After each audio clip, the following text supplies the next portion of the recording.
적당한 운동과 함께 이온화된 마그네슘을 섭취하면 협심증과 심근경색의 40%는 진행을 늦추거나 회복시킬 수 있다. 마그네슘은 미네랄이다. 미네랄 섭취는 체내 정전기를 제거한다는 점에서도 매우 중요하다. 미네랄이 왜 중요한가 하면 체내로 들어온 미네랄은 물에 녹아 이온화가 되는데 바로 이 이온화 미네랄이 정전기를 중화시키기 때문이다. 체내 정전기가 보거나 전갈의 독처럼 급성 독성은 없지만 야금야금 세포를 악화시킨다는 점에서 만성적인 독성이 있다고도 볼 수 있다. 안녕하세요 시청자 여러분, 오늘도 만나 뵙게 돼서 반갑습니다. 여러분의 소중한 시간을 아껴드리기 위해서 책의 핵심 내용만 쏙쏙 빼서 전달해드리는 건강 스케치입니다. 오늘 내용은요, 모든 병은 몸속 정전기가 원인이다. 제2부입니다. 지인이는 1편에서도 소개시켜드렸지만 호리 야스노리 박사님이시고요. 펴낸 곳은 건강서적의 양서를 많이 펴내는 전나무 숲입니다. 오늘도 서론 길지 않게 바로 시작하겠습니다. 서론이 길면 뭐다? 혼난다. 간수, 특히 마그네슘으로 협심증과 심근경색을 예방한다. 동맥경화가 있는 사람은 협심증이나 심근경색을 걱정한다. 협심증과 심근경색은 심장에 혈액을 공급하는 혈관인 관상동맥이 좁아지거나 부분적으로 막혔을 때 일어나는데 심장이 위험하다는 경고이기도 하다. 그러므로 조짐이 보였을 때 큰일로 번지지 않도록 협심증 단계에서 대책을 세워둘 필요가 있다. 협심증과 심근경색은 세 개의 관상동맥 중 어느 하나라도 60% 이상 막힌 상태에서 육체적으로 과도한 작업을 하거나 스트레스를 받거나 과식을 하는 등 심장의 박동이 갑자기 늘어나면서 발생한다. 이때 심근은 좁아진 혈관이 운반할 수 있는 양 이상의 영양분과 산소를 필요로 하기 때문에 결국 혈액 부족에 빠져서 협심증 혹은 심근경색 발작을 일으키는 것이다. 그러니 과도한 작업이나 과식 등 심장의 박동이 늘어나는 활동을 한 뒤에는 반드시 심근이 필요로 하는 영양과 산소가 충분히 공급될 때까지 휴식을 취해야 한다. 또 하나 정말 무서운 상황은 자고 있을 때 협심증이나 심근경색 발작이 일어나는 것이다. 이는 관상동맥의 경련 탓에 동맥이 일시적으로 막히면서 발생하는데 혈액 공급이 중단되기 때문에 통증을 느낀다. 이런 발작은 동맥경화가 없는 사람에게도 일어난다고 하니 누구나 돌연사할 가능성이 있다고 할 수 있다. 사실은 제 개인적인 얘기는 주로 안 하려고 하지만은 저희 아버님께서도 60대 중반에 이게 주무시다가 돌아가셨어요. 이것 때문에. 저도 이거 되게 무서운 거라고 생각합니다. 그래서 좀 더 오래 사셨으면 좋았을 것이라고 생각을 항상 안타깝게 합니다. 아버님께서도 새벽에 주무시다가 이것 때문에 돌아가셨어요. 이것도 진짜, 근데 우리 아버님 되게 건강하셨거든요. 60대 중반이시고 제가 30대 때도 우리 아버지 80만 하면 제가 질 정도로 우리 아버지 거의 건장하셨는데 그냥 이걸로 가셨습니다. 저희 아버님 너무 일찍 돌아가셨어요. 정말 조심해야 됩니다. 그래서 저는 이 책이 더 실감 나더라고요. 체내 정전기를 없애야 되겠구나라는 생각이 듭니다. 관상동맥의 경련이 왜 일어나는지는 밝혀지지 않았다. 하지만 심장 또한 고작 100mV의 명령을 받아 움직인다는 점을 떠올리면 체내 정전기의 대전 때문에 명령이 엉키고 혈액이 원활하게 흐르지 못하게 되어 경련이 일어났음을 충분히 짐작할 수 있다. 그러게요. 저희 아버님은 돌아가시기 전에 한 5년 정도 술도 끊으시고 담배도 끊으셨는데 참 안타깝습니다. 다시 책으로 돌아가겠습니다. 이럴 때는 어떻게 대처하면 좋을까? 황산 마그네슘 주사를 놓으면 발작은 1분에서 2분이면 진정된다. 어느 게요? 황산 마그네슘 주사. 이게 이제 응급실에서, 물론 우리가 일상적으로 할 수는 없고 응급실에서는 요 주사를 놓나 보네요. 관상동맥의 발작은 관상동맥 부근의 조직이나 혈중에 마그네슘이 부족해 일어나기 때문이다. 여기에 협심증과 심근경색을 예방하는 힌트가 있다. 황산 마그네슘이나 염화 마그네슘은 쉽게 말해서 간수다. 우리가 간수를 뭐 구해서 먹을 수는 없으니까 마그네슘 보충제라든가 또 소금에 마그네슘이 많이 들어간 그런 것들을 먹으면 되겠죠. 간수라는 말에 두부를 연상하는 사람도 많을 것이다. 저도 그렇게 알고 있습니다. 간수에는 단백질을 응고시키는 작용이 있는데 그래서 두부를 굳힐 때처럼 우리 몸도 응고시킨다고 해서 건강에 나쁘다는 견해도 있다. 하지만 나는 단백질을 응고시킨다는 단점을 감수하고서라도 관상동맥의 경련을 방지하는 것이 더 중요하다고 생각한다. 적당한 운동과 함께 이온화된 마그네슘을 섭취하면 협심증과 심근경색의 40%는 진행을 늦추거나 회복시킬 수 있다. 자, 이 부분이 너무 중요한 부분이라서 저는 너무 실감이 가서 다시 한번 보겠습니다. 적당한 운동과 이온화된 마그네슘을 섭취하면 협심증과 심근경색의 40%를 무려 40%의 진행을 늦추거나 회복시킬 수 있다는 겁니다. 마그네슘 보충제도 많이 있어요. 좋은 것도 많은데 저도 최근에는 마그네슘 보충제를 많이 먹지는 않고 가끔씩 좀 피곤할 때, 기분이 좀 안 좋을 때 먹는데, 물론 소금도 좀 마그네슘이 풍부한, 아시죠? 네, 땡땡 소금을 먹고 있습니다. 너무 그 얘기만 하면은, 제가 그 직원도 아니고 그래서 마그네슘 이거 자주 챙겨 먹어야 될 것 같아요. 만약에 본인이 보시고 야채도 많이 챙겨 드시지 않고 과일이라든가 이런 거 챙겨 드시지 않는 분이라면 마그네슘 같은 경우는 보충제로도 드시는 거 한번 생각을 고려해 봐야 될 것 같아요. 다시 책으로 돌아오겠습니다. 때로는 장애 부위로 영양을 보급하는 곁순환, 이른바 천연 바이패스가 생기는 경우도 있다고 하니 간수 등으로 매일 마그네슘을 보급하는 습관이야말로 심장을 지키는 길이라고 할 수 있다. 자, 곁순환이 뭐냐면요, 막힌 동맥이나 정맥의 주변에서 이 혈액을 공급하는 순환계를 말합니다. 측부순환, 측부혈행이라고도 불리네요. 그러니까 동맥이나 정맥이 막혔으니까 다른 데서 이게 한마디로 우회도로를 뚫어주는 그런 것 같습니다. 그죠? 곁순환이라는 게. 마그네슘은 미네랄이다. 미네랄 섭취는 체내 정전기를 제거한다는 점에서도 매우 중요하다. 미네랄이 왜 중요한가 하면 체내로 들어온 미네랄은 물에 녹아 이온화가 되는데 바로 이 이온화 미네랄이 정전기를 중화시키기 때문이다. 다시 한번 중요한 얘기네요. 한번 보겠습니다.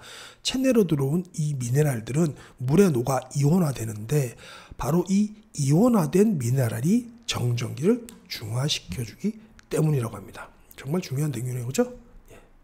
이온이 아닌 홀 원소 물질로 존재하는 미네랄은 이물질로서 우리 몸에 해를 끼치기 때문에 반드시 이온화 형태로 섭취해야 한다. 이게 정말 중요한 내용 같네요. 그죠? 반드시 이온화된 형태로 섭취해야 한다고 합니다. 다만 심장의 건강을 위해서는 아무리 미네랄 성분이 풍부하다 하더라도 염분을 너무 과잉 섭취해서는 안 된다는 점에 주의하자. 염분뿐만 아니라 뭐든지 좋다고 과잉 섭취하면 안 되겠죠. 과도한 염분은 혈관벽을 붓게 해서 혈압을 상승시키기 때문에 심장에 부담을 준다고 하십니다. 담배 역시 담배 협심증이라는 말이 있을 정도로 심장에 해를 끼친다. 두 말하면 잔소리죠.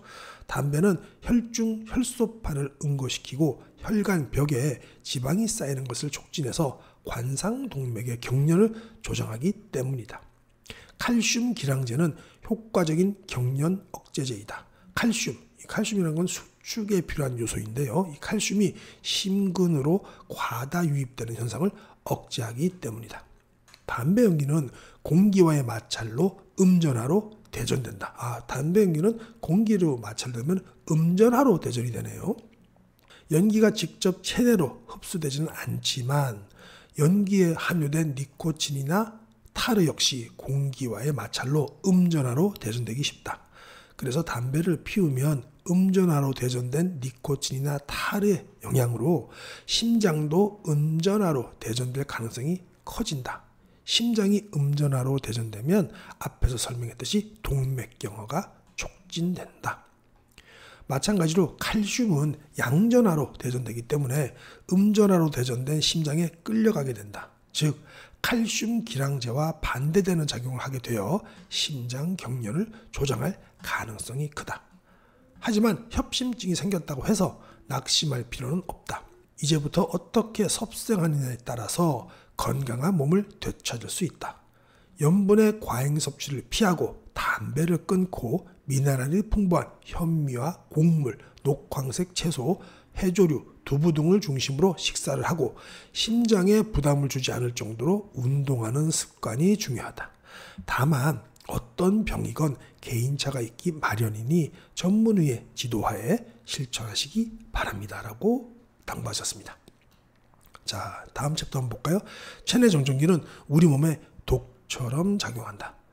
뜬금없게 느껴지겠지만 보거나 전갈이 지닌 독에 대해 이야기해보자. 이 뜬금없는데요. 얘기를 보다 보면 뜬금이 있구나 라는 걸 아실 수 있습니다. 독과 정전기는 아무 관계가 없어 보이지만 세포 단위에서 보면 매우 흥미로운 공통점이 발견된다. 정전기가 쌓였을 때 생기는 두 번째 폐해가 독성이기 때문이다. 뭐라고요? 정전기가 쌓였을 때 생기는 두 번째 피해가 독성이기 때문입니다. 잘 알고 있듯이 보고독은 일단 중독되면 죽음을 초래할 수 있는 맹독입니다. 요거는 이제 간단한 MSG입니다. 보실까요? 어떤 분이 물어봤답니다. K에게 독이 몸속에 들어오면 왜 죽는지 아는가? 라고 했더니 흔히들 세포가 죽어버린다든지 또 신경이 마비돼서라고 하던데 라고 얼추 대답을 하셨답니다. 무슨 말이냐면요. 독의 작용을 알려면 세포에 대해 좀 더 알아둘 필요가 있다는 걸 강조하기 위해서 이 대답을 넣으셨네요. 세포가 정상적으로 기능하려면 세포 안쪽의 칼륨 이온과 세포 바깥쪽에 있는 나트륨 이온의 역할이 매우 중요하다. 그래서 우리가 소금은 뺄래야 뺄 수가 없네요. 그죠? 칼륨 이온과 나트륨 이온은 절묘한 균형을 유지하며 세포 안팎을 넘나들므로써 약 100제곱미터의 활동 전위를 발생시키는데 그 덕분에 신경세포는 정보를 전달하고 일반 세포는 에너지를 생산한다고 합니다. 세포는 세포 안쪽의 칼륨 이온과 세포 바깥쪽의 나트륨 이온이 들락날락하면서 균형을 유지해야 한다는 점만을 기억하자. 저도 이것도 몰랐는데요. 세포는 세포 안쪽의 칼륨 이온과 세포 바깥쪽의 나트륨 이온. 그래서 우리가 이런 칼륨이라든가 나트륨 같은 이런 미네랄이 정말 중요한데 이건 우리가 과학적으로 이미 이제 밝혀진 거지만 미세 정말 극소량의 미네랄들이 부족해서 병이 생긴다는 말도 이걸 보면은 일리가 있네요. 그죠? 그리고 세포막에는 나트륨 이온만을 통과시키는 장소, 막단백질이라고 합니다. 장소와 칼륨 이온만을 통과시키는 장소가 또 따로 있는데요. 이를 전문용어로 이온 통로라고 부른다고 합니다. 보고독인 테트로도톡신은 청산가리의 약 850배나 되는 독성을 지닌다. 이 독이 몸 안으로 들어오면 세포는 급격히 죽는다. 그 원인이 테트로도톡신이 나트륨 이온의 출입구인 나트륨 이온 통로를 차단해버리기 때문이랍니다. 자, 이 간단한 이온 통로를 차단해버림으로써 독이 사람을 죽게 하고 동물을 죽게 할 수도 있네요. 정말 신기하네요. 그죠? 나트륨 이온 통로가 차단되면 신경세포는 정보 전달에 필요한 전위를 만들 수 없게 되고 일반 세포는 에너지를 생산할 수 없게 되기 때문에 결과적으로 몸에 마비가 와서 움직일 수 없게 되어 마침내는 사망한다고 합니다. 한편 전갈독인 카리보도톡신은 또 반대라고 하네요. 나트륨 이온 통로를 활짝 열어놓기 때문에 세포 내로 나트륨 이온이 대량 유입된다고 합니다. 그 영향으로 세포 안팎의 이온 균형이 급격히 붕괴되어서 신경세포에서는 이상 전이가 발생하고 신경회로가 합선된다고 합니다. 고장난다고 하네요. 그 결과 보고독을 먹었을 때와 마찬가지로 몸이 마비되면서 사망에 이른다고 합니다. 이처럼 보고독과 전갈독은 그 작용 메커니즘이 정반대이다. 사실은 몸속에 정전기가 쌓여도 같은 일이 일어난다고 합니다. 정말 중요하네요. 그래서 정전기가 독이라고 얘기하시는 것 같네요. 그죠? 독을 전문으로 다루는 학문을 독성학이라고 한다. 독성학에서는 거의 모든 물질에 많든 적든 독성이 있다고 본다. 예를 들어 설탕이나 식염도 대량 섭취하면 위험할 수 있다. 하지만 이들을 독이라고 하지는 않는다. 독은 대개 동물이나 극물에 상당할 정도의 독성이 있는 물질을 가리키기 때문입니다. 그래서 우리가 독극물이라고 하죠. 그런 의미에서 정전기를 독이라고 하면 말이 안 된다고 할지도 모르나 몸에 쌓인 정전기가 세포에 어떤 영향을 미치는지를 살펴보면 독거나 전갈의 독과 그 작용 방식이 흡사하다는 것을 알 수 있다. 체내 정전기가 보거나 전갈의 독처럼 급성 독성은 없지만 야금야금 세포를 악화시킨다는 점에서 만성적인 독성이 있다고도 볼 수 있다. 이거 정말 중요한 내용이네요. 우리가 급성염증은 치료가 빨리 되고 없어지지만 만성염증이 만병의 근원이듯이 이 박사님께서 주장하시는 이 체내 정전기가 만성적인 독성이라고도 볼 수 있다는 말에 저도 이게 수긍이 되는데요. 정전기가 세포에 미치는 영향에 관해서는 간단히 설명하겠다. 정전기에는 쿨롱력이라는 힘이 존재한다. 쿨롱력이란 정전기를 띤 물체끼리 마치 자석의 S극과 N극처럼 동일한 극성끼리는 밀어내고 반발하고 다른 극성끼리는 끌어당기는 힘이다. 이거 다 알고 계시죠, 그죠? 쿨롱력은 전기를 띤 물체라면 반드시 작용하는 힘이다. 정제나 분말이 필름의 안쪽이나 병 입구에 달라붙는 현상, 두 물체가 같은 극성으로 대전된 경우 서로 반발하는 힘이 작용해서 그곳에 라벨이 잘 안 붙는 현상 등이 모두 쿨롱력의 소행이다. 쿨롱력은 신경 전달에 문제를 일으키는 주범이기도 하다. 세포막은 지방과 글리세린으로 이루어져 있는데 음식물에 따라서 세포막은 양전하나 음전하로 대전된다. 세포막을 둘러싼 체액이 어떤 성질이냐에 따라서 대전의 형태가 달라진다. 체액은 매우 예민한 물질로 음식이나 스트레스에 따라서 항상 성질이 변화한다. 가령 세포막 바깥쪽이 양전하로 대전됐다고 치자. 세포 바깥쪽에는 양전하를 지닌 나트륨 이온이 있다. 둘 다 양전하다. 세포막과 나트륨 이온은 서로 반발한다. 즉 나트륨 이온이 세포막에 접근하지 못하게 된다. 이 말은 곧 보고독이 나트륨 이온 통로를 차단했을 때와 같은 상태라는 뜻이다. 이거 정말 중요하네요. 그죠? 물론 보고독처럼 급격하게 나트륨 이온 통로를 차단시키지는 않기 때문에 그 즉시 목숨이 위험해지는 사태는 벌어지지 않지만 나른함 같은 형태로 몸에 악영향을 준다. 반대로 세포막의 바깥쪽이 음전하로 대전되었다고 가정하자. 이때는 세포막과 나트륨 이온이 각각 음전하와 양전하가 되어 서로 끌어당기기 때문에 세포 안으로 나트륨 이온이 끊임없이 유입된다. 전갈독이 나트륨 출입구를 활짝 열어놓았을 때와 똑같은 일이 벌어지는 것이다. 나는 파킨슨병과 같은 원인 불명의 신경성 질환은 지금까지 설명했듯이 체내 정전기의 악영향으로 신경세포가 서서히 피해를 입은 나머지 오작동을 일으켰을 가능성도 고려해야 한다고 생각한다. 정전기는 눈에 보이지 않는 존재라서 더욱 골치 아프다. 그러나 쿨롱력이나 정전 유도 때문에 동맥경화가 발생하거나 신경 정단에 이상이 생기는 메커니즘은 독자분도 이해했으리라고 본다. 자, 여러분들께서 가장 좋아하시는 오늘의 결론 및 핵심 요약 시간입니다. 우리는 항상 까마귀 고기를 먹죠. 간수, 특히 마그네슘으로 협심증과 심근경색을 예방한다. 황산 마그네슘이나 염화 마그네슘은 쉽게 말해서 간수다. 적당한 운동과 함께 이온화된 마그네슘을 섭취하면 협심증과 심근경색의 40%는 진액을 늦추거나 회복시킬 수 있다.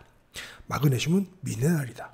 미네랄 섭취는 체내 정전기를 제거한다는 점에서도 매우 중요하다. 미네랄이 왜 중요한가 하면 체내로 들어온 미네랄은 물에 녹아 이온화가 되는데 바로 이 이온화 미네랄이 정전기를 중화시키기 때문이다. 이상으로 오늘 책 리뷰 마치도록 하겠습니다. 건강은 하루아침에 망가지거나 좋아지지 않습니다. 건강 스케치와 함께 좋은 습관을 꾸준히 유지하시기 바랍니다. 지금까지 함께 해주셔서 정말 감사합니다.